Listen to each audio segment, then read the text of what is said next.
متسلط کی ہے اور ان کا اصرار یہ تھا کہ مناظرہ یہاں پہ ہوگا.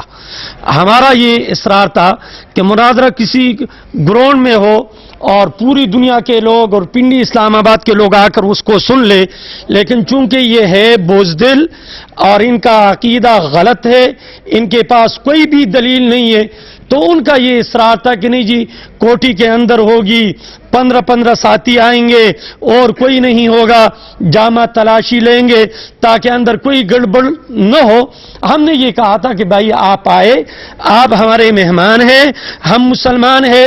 اللہ کے نبی صلی اللہ علیہ وسلم نے فرمایا من کان یؤمن باللہ والیوم الآخر فلیکرم ضیفہ، جو شخص اللہ پہ اور آخرت کے دن پہ ایمان رکھتا ہے اس کے لیے ضروری ہے کہ وہ اپنے مہمان کا عزت کرے، اکرام کرے. اللہ کے نبی صلی اللہ علیہ وسلم کے زمانے میں نجران سے عیسائیوں کا وفد آیا تھا، آپ نے مسجد نبوی میں ان کو ٹھہرایا تھا اور خوب ان کا اکرام کیا تھا. آپ ہمارے مہمان ہیں، آپ آ جائے. بہرحال یہ کوٹھی ان کی ہے، لیکن اس کے باوجود وہ نہیں آئے. یہ مناظرے کے اصول میں سے ہے کہ جو فریق وقت پہ ٹائم پہ نہ پہنچے اور مناظرے سے بھاگ جائے تو مناظرے کے اصول میں سے یہ ہے کہ اس کو شکست ہوئی. آج طالب الرحمان نہیں ہے، یہ طالب الشیطان بیمان ہے.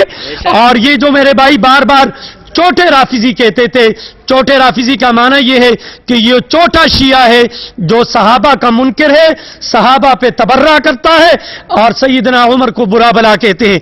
آپ نے یہ سنا ہوگا کہ ہم اہل سنت والجماعت اور 4 ائمہ امام احمد بن حنبل، امام مالک، امام شافعی اور امام ابو حنیفہ رحمۃ اللہ علیہ، یہ 4 ہماری امام کتنے رکعت تراویح کے قائل ہے؟ 20 رکعت تراویح کے قائل ہے. یہ بیمان اور یہ باطل فرقہ والے یہ کہہ رہے جی 20 تراویح نہیں ہے، 8 ہے. ہم کہتے ہیں بھائی 8 کی دلیل تمہارے پاس کیا ہے؟ کہہ رہے جی بخاری شریف میں اللہ کے نبی صلی اللہ علیہ وسلم رمضان المبارک اور رمضان المبارک کے علاوہ باقی مہینوں میں قیام اللیل 8 رکعتیں پڑھا کرتے تھے. ہم کہتے ہیں بھائی اس سے تہجد کی نماز مراد ہے، اس لیے کہ حدیث میں آپ خود کہتے ہیں کہ اللہ کے نبی صلی اللہ علیہ وسلم رمضان المبارک اور رمضان المبارک کے علاوہ باقی مہینوں میں، تو باقی مہینوں میں تہجد کی نماز ہوتی ہے یا تراویح کی نماز؟ ہم کہہ رہے بھائی 20 رکعت تراویح پہ امت مسلمہ کا اجماع ہے. سیدنا عمر کے زمانے میں تمام صحابہ نے 20 رکعت تراویح پڑھی ہے. یہ دیوان اور یہ غیر مقلد، یہ اہل حدیث کا یہ فرقہ، یہ شیطان کے نطفے سے پیدا ہونے والے یہ بے غیرت کہہ رہے کہ یہ عمر کی بدعت ہے. میں آپ سے پوچھتا ہوں، اللہ کے نبی صلی اللہ علیہ وسلم نے فرمایا بدعتی کہاں پہ ہوگا؟ جہنم میں. مشرک اللہ کا دشمن اور بدعتی میرے نبی کا دشمن. تو جب حضرت عمر بدعتی ہوئے پھر دنیا میں کوئی اور ہے سنت پہ عمل کرنے والا؟ حضرت عمر کو بدعتی کہنے والا یہ مسلمان ہو سکتا ہے؟ ہم کہہ رہے بھائی، آپ کہہ رہے بخاری پہ بخاری نے تو ایک باب باندھا ہے، باب من اجاز الثلاث طلاق، کہ اس باب میں وہ عنوان باب باندھا ہے اور اس میں 3 طلاقوں پہ احادیث لاتے ہیں. آپ کہہ رہے 3 طلاق ہے، 3 نہیں ہے، بخاری پہ فیصلہ کرتے ہیں. آپ بخاری سے پوچھتے ہیں کہ اگر کسی نے 3 طلاق اپنی بیوی کو دیا ہے 3 ہے یا 1 ہے؟ بخاری کہتے ہیں جس نے 3 طلاقیں دی ہے 3 ہے. یہاں ان کو بخاری بھول جاتا ہے اور 4 امام اس پہ متفق ہے کہ جس نے 3 طلاقیں دی ہے وہ 3 ہے. بلکہ حال ہی میں سعودی عرب کہ علماء نے اور وہاں کے مجلس شورا نے یہ فیصلہ کیا ہے کہ جس شخص نے 3 طلاقیں دی ہے وہ 3 ہی واقعہ. اور انہوں نے امت کا بیڑا غرق کیا کہ جو بھی 4 طلاقیں دیتا ہے 10 طلاقیں دیتا ہے اہل حدیث کے پاس بھاگتا ہے، جناب مجھ سے یہ غلطی ہوا ہے، میں نے اپنی بیوی کو 3 طلاقیں دیا ہے، وہ فوراً جو ہے لکھ کر دے دیتا ہے کہ جی 1 طلاق ہوا ہے. پورے امت کا بیڑا غرق کیا. اور پورے امت مسلمہ حرم شریف میں جو حضرات گیا ہے ان سے جا کر پوچھ لے، وہاں پہ 20 رکعتیں تراویح ہوتی ہے اور نماز جمعہ کے لیے کتنے اذانیں ہوتی ہے؟ یہ بیمان کہہ رہے کہ یہ دوسری اذان سیدنا عثمان کی بدعت. میں آج کے اس محفل میں اور آج اس کے مجلس میں ان بیمانوں کو چیلنج کہتا ہوں، ان کو چیلنج کرتا ہوں کہ جس موضوع پہ تم چاہو ہمارے ساتھ مناظرہ کرو. تمہارے عقائد اور نظریات پہ بات کرنا چاہتے ہو ہم تیار ہیں. ہمارے عقائد اور نظریات حنفی اہل سنت والجماعت حنفی کے عقائد اور نظریات پہ بات کرنا چاہتے ہو ہم تیار. رفع یدین پہ بات کرنا چاہتے ہو ہم تیار. فاتحہ حلف الامام پہ بات کرنا چاہتے ہو ہم تیار.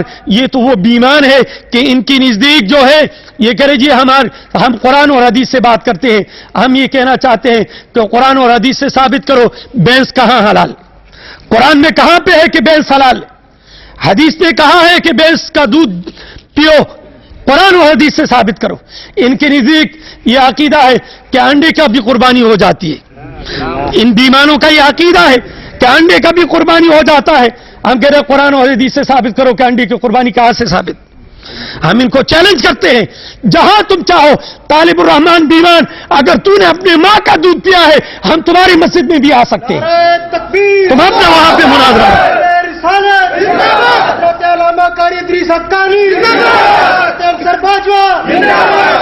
چھوٹی سی کتاب بغل میں دبا کر حنفیوں کے گھروں میں جا کر کہتے جی یہ دیکھو جی یہاں پہ لکھا ہے رفع یدین ہے.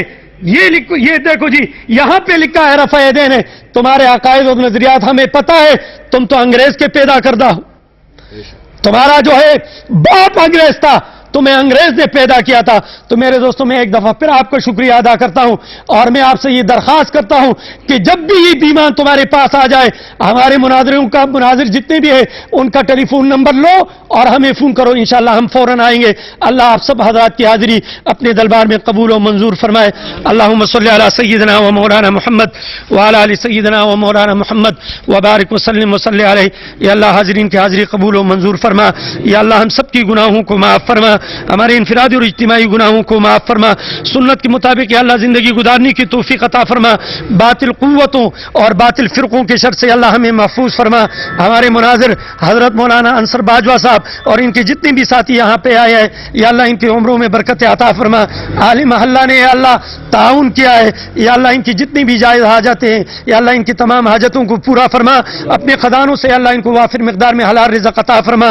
نفس دشمن شیطان کے حملوں سے اللہ محفوظ فرما. اور جتنے کالج اور یونیورسٹیوں میں اور اسکولوں میں جو طلباء پڑھتے ہیں اللہ سب کو امتحانوں میں 100% کامیابی عطا فرما.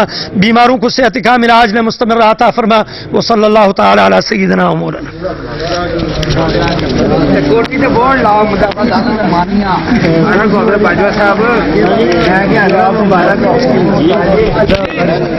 آپ کو کہیں ایران جانا پڑ جائے اور کسی وجہ سے آپ وہاں ایران جائیں تو پھر آپ کہیں گے اب کیا کریں, یہاں تو ساری شیعوں کے امام باڑے ہیں, اب کہاں نماز پڑھیں, ان کے پیچھے ہی پڑھیں. ان کے علاوہ تو مسجدیں وہاں ہیں ہی نہیں, امام باڑے ہی ہیں ان کے. آپ کسی شیعہ کو نامینیٹ کر کے یہ نہیں کہہ سکتے تو کافر مشرک ہے. شیعہ کا حکم بھی اہل کتاب کا حکم ہے, لہٰذا اس میں بھی کوئی حرج نہیں ہے. شیعہ کا ذبیحہ حلال ہے جس طرح اہل کتاب کا حلال ہے.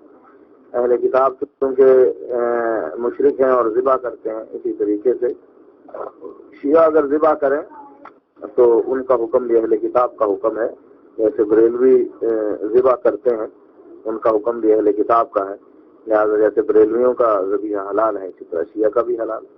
علماء دیوبند کے عقائد کفریہ شرکیہ ہیں, ان کے پیچھے نماز پڑھنا بالکل صحیح نہیں, اس لیے کہ وہ عقیدہ شرک میں مبتلا ہے اور مشرک کے پیچھے نماز نہیں ہوتی ہے. مشرک کا اپنا عمل بھی قابل قبول نہیں. دیوبندیوں کے پیچھے نماز پڑھنا جائز نہیں. یہ لوگ عقیدے کے لحاظ سے مشرک ہیں, ان کے عقائد میں کفر موجود ہے, لہذا یہ لوگ مسلمان نہیں, اس لیے ان کے پیچھے نماز پڑھنا جائز نہیں. باقی ہمارے علماء اس غلط فہمی میں مبتلا تھے کہ یہ بھی شریر میں ہمارے ساتھی ہیں, تو بعض ہمارے علماء کی اکثریت جو ہے وہ اسی غلط فہمی میں اب تک مبتلا رہی. اور الحمدللہ ہماری کتابیں چھپنے کے بعد اب ان کی آنکھیں کھلی ہیں اور انہوں نے سمجھ لیا ہے کہ واقعی یہ لوگ صحیح نہیں ہیں, بلکہ ان کا عقیدہ جو ہے وہ واقعی کفریہ شرکیہ عقیدہ ہے.